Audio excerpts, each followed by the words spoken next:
তৃণমূল আমলে আবাস যোজনার জন্য 15,000 টাকা কাটমানি নেওয়া হয়েছিল উপভোক্তার কাছে বলে অভিযোগ। সেই টাকা ফেরত চাইতে যাওয়ার সময় মার খেল উপভোক্তা। এই ঘটনায় অভিযুক্তের বিরুদ্ধে থানায় অভিযোগ জানানো হয়েছে। পুলিশ পুরো ঘটনার তদন্ত শুরু করেছে। মানসিক স্বাস্থ্যের জন্য সবার আগে যে নামটি মনে ভেসে ওঠে, সুস্থ মনের ঠিকানা মনোবীক্ষণ।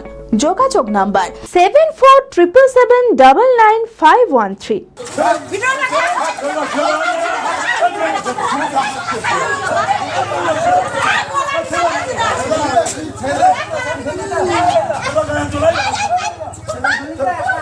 কাটমানির টাকা চাইতে গিয়ে মার খেল উপভোক্তা। অভিযোগ, তৃণমূল আমলে আবাস যোজনার জন্য 15,000 টাকা কাটমানি নেওয়া হয়েছিল উপভোক্তার কাছে।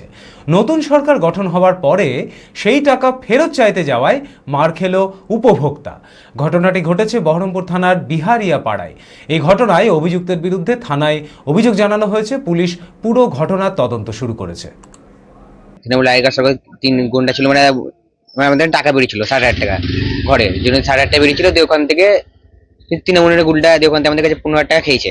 15,000 টাকা খেয়েছে, তো ওদের জোর ছিল ধরে নাও, দিয়ে খেয়েছে। দিয়ে ওই টাকাটা এখন এখন আবার আমার বাবা বলেছিল কি যে 15,000 টাকা এখন চেয়েছে, এখন মানে কাটমানির টাকাটা এখন চেয়েছে। এখন তৃণমূলের গুন্ডা এখন সে বিজেপিতে, এখন বিজেপির নাম করেছে, আমার বাবাদেরকে মেসে মারছে।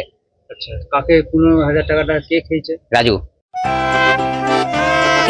খোলা আকাশ অনেক তারার মাঝে, রামধনু রঙে যেখানে সবাই সাজে সাজে, নামি হোক কিংবা দামি পেয়ে যাবে সব রকমই, ছোট হোক কিংবা বড়, কেনাকাটা হোক আরো আরো, নতুন ফ্যাশনে নতুন tradition, Libas family store. Libas Libas Libas family store. নিবাস কাতাই, বহরমপুর, মুর্শিদাবাদ।